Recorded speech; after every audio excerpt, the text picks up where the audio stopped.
water. So there you go. We can play each and every single one of them if you prefer. That's cool. You have one lake as an experiment, and you did like 10 different videos on it. But what I'm saying is that all bodies of water on Earth, other than this one lake you haven't been to, Red, are measurably flat. And another example of that is the Suez Canal. It's irrefutable proof the Earth is flat. The canal runs for 100 miles, and there's no locks in the canal. It's perfectly level for the entire 100 miles. If the Earth were a globe, each end of the canal would necessarily be over 1 mile below the horizon from one end to the other. That would mean the middle of the canal would have a hump of 1,666 feet in the middle of the canal. So, all right, so you were asking for observations that I've done myself, so this is my own video right here. So let's go ahead and play this video. So as you can see, you have the sailboat, blah, blah, blah. There's the time as it was when I was actually filming this. Nikon P900 people, thank you very much, Nikon, the flat earther camera of choice. As you can see, the flat earther camera of choice is doing an excellent job filming this ship. Look at that, it starts to disappear behind the horizon. Let's go ahead and see. We can see the actual captain of the ship. There it is. There's the awning of it. Oh, look, the awning is now gone. The ship has basically been sinking. It's basically the next Titanic, all in slow motion, though. Can you zoom in some more, Red? And then here we have just a sail being visible. The entire ship has actually disappeared at this point, for the reasons that we're discussing right here, right now. And when it gets to this point, it's pretty much just a tick on the horizon. This is observations I've done myself. 73,000 views, filmed on May 12, 2015. If you want the full unedited video, the link to that will be in the description down below. This video is over 1 hour and 12 minutes of this observation from one camera, one point, and this exact sailboat. Hey, Red, do you think boats should appear bottom first on a flat Earth, or what? No, here's what I expect boats to do as they're sailing away from you on a flat Earth. I'm expecting them to shrink in totality as they go further away from you. I do not expect them to arbitrarily disappear bottom first at an arbitrary distance. Because there's nothing on the flat Earth model.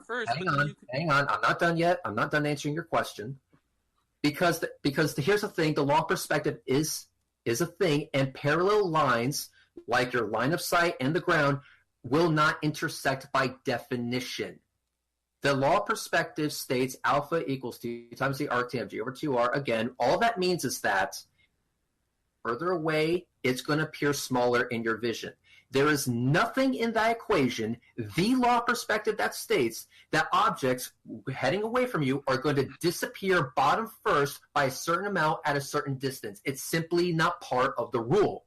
Yet on a flat Earth, we would expect to see all of it there and law of perspective actually come into effect. But we don't. Something else is coming to effect, which is the curve, which is why not only are objects still visible, their angular size still well known, but they are disappearing bottom first, as my video just showed. And yes, I did film that on Tampa Bay, again, 2015. So we have Tampa Bay, we have Lake Pontchartrain. I saw another observation done from New York to New Jersey. So that's 3 locations down so far. I'm sure we can get some people from California if you would like to try it.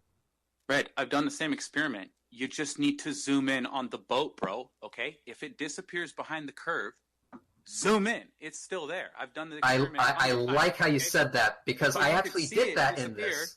You can see it disappear. I actually did that here. So this footage right here. Go ahead, Red. Thank you. Thank you. This footage you see here is filmed with a Lumix DMC FZ70.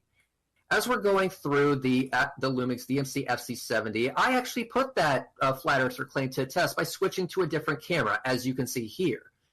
So as you can see, there's one camera, as you can see, and here's the other camera, which is, what do you know, a Nikon P900, the flat earther camera of choice, people, which has a greater zoom than the DMC FZ70. And even with the greater zoom, the ship is still below the horizon. So, good sir, if you can please show me a video of objects disappearing over the horizon only to be brought back up again by simply zooming in, I would love to see it, because I tested it, and as far as I can tell, that assertion is horseshit. Real quick, if Red, you guys want boats disappear bottom first on both models. Well, we have a little break. You fundamentally Do you guys want to do start a Q&A here really soon? I know Kyle has a question in the wings for you, or do you want to continue on this line of questioning? We can do Q&A if that's okay. Okay. Yeah, cool. Okay. Kyle, go ahead. I believe you have the first question. Plus, I'm looking at the live feed. We have about 100 people live watching right now. If you have a question you want to ask both these people right here, Reds or Nathan, please put the question in the live chat. If there's not enough characters, you can message me on Twitter, Facebook, G+, email. By any means, get a hold of me, and I will try to ask you a question. But go ahead, Kyle, ask your first question, and we'll go from there. I just have a question for Nathan. This is just, personal, something that I've always wondered. Why the lie? Why lie about the shape of the earth?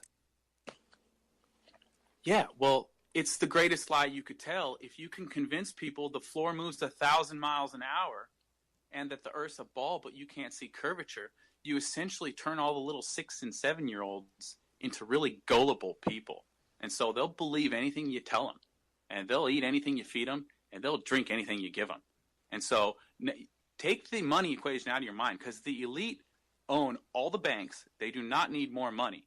So yes, NASA steals $52 million a day of taxpayer money. It's larceny. It's wealth redistribution.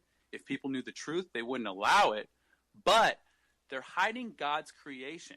His characteristics and what he's like are clearly observable through his creation. So if they can confuse you and trick you about what his creation is and what you are, because globe Earth is the foundation for evolution.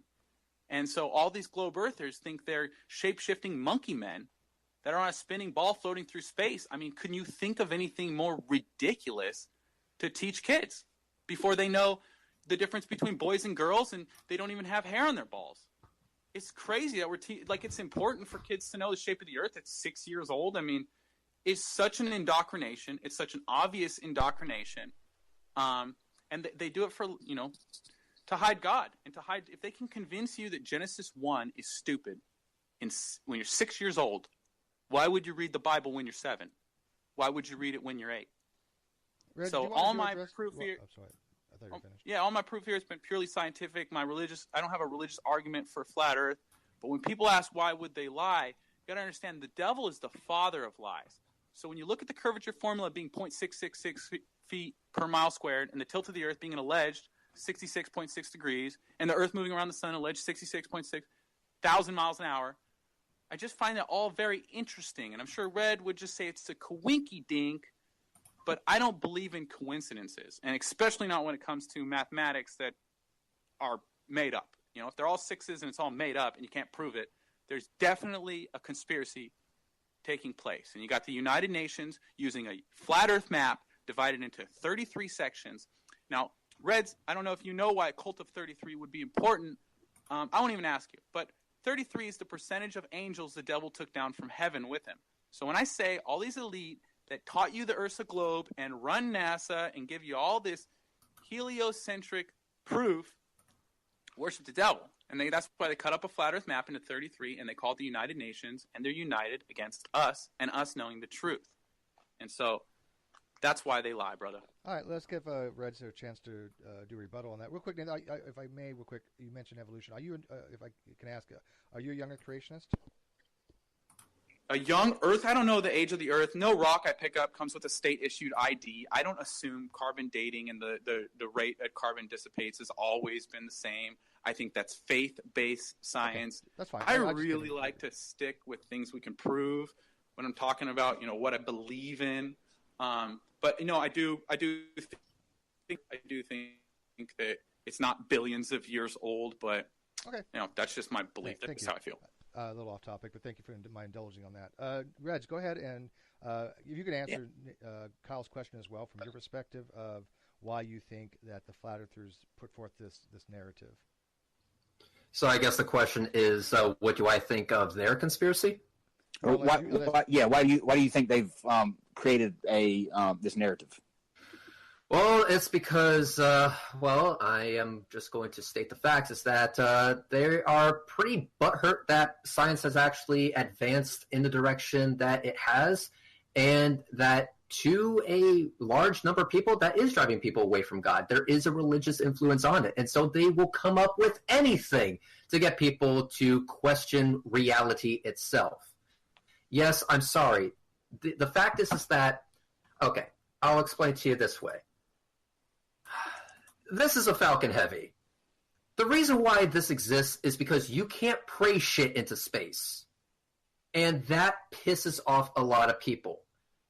And the reason why it pisses off a lot of people is because God is supposed to be the answer to everything. Well, hey, if we find out that God actually got some things wrong in the Bible, holy shit, what does that mean for my faith? What does that mean for my religion? What does that mean for my eternal life, my salvation, I was a Christian everything for like 10 that, and something like that? It's like, holy shit, you start feeling very uneasy about the entire thing. And so I can understand that they would be feeling uneasy, but my thing is this. If you want me to think like you need to bring something other than numerology, something that has no predictive capabilities whatsoever to the table. You need to give me something to actually chew on, okay? And also, the great thing about the United Nations, why is it this particular map? Why is it in this way? I don't know, maybe because they don't want to show bias to one side of the planet over the other. And so they decided to make a symbol that wouldn't show bias to one side of the planet or the other. I don't know, just a fucking thought.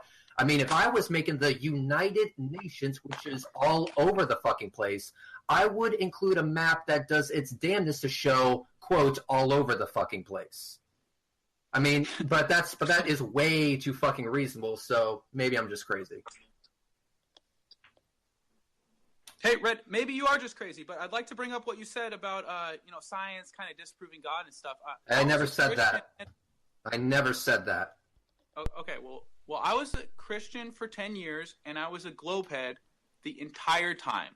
Good for you. I didn't have any problem being Christian and a globehead. I didn't think that science was going to demolish my faith, that Jesus came and died for my sins.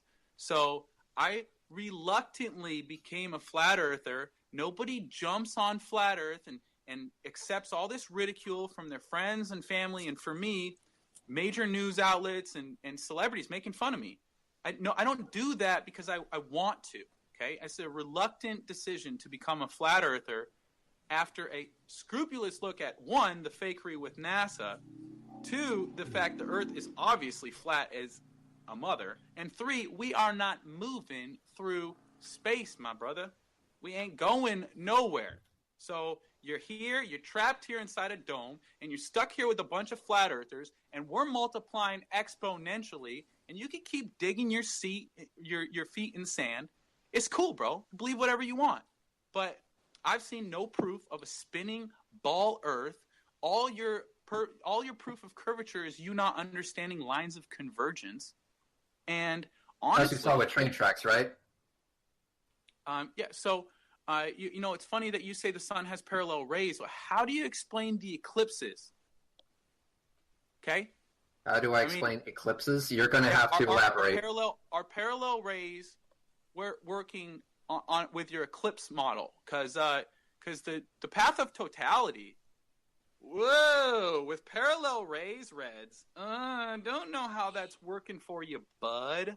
But I'd love to hear, since this is question and answer, how you're dealing with that. Just fine. The sun makes light, and the moon casts a shadow. That's how I answer that. But so hang on. I'm not done yet. You said a lot of things. Allow me to respond. Yeah, go. So here's the thing. A lot of people will accuse me and other people of simply, sucking on the teat that is NASA, or what we've been, quote, indoctrinated to believe. But the thing is that I've actually done the one thing that many flat earthers haven't done, and that is my own fucking observations. When I went out there, I could not will that ship to disappear over the horizon. When Soundly went out to Lake Pontchartrain, he could not will that bridge or those power lines to curve with the Earth. When I did my angular size of the sun observation, I could not will it to change. When I was using a solar filter which gets rid of the glare, I could not will the solar filter to all of a sudden produce glare. All of the things that I have done were completely out of my control. I simply observed what happened, and then I came to a conclusion based on those observations. And if NASA wants to go ahead and do whatever they want to do in space, so be it. But you'll notice a pattern here.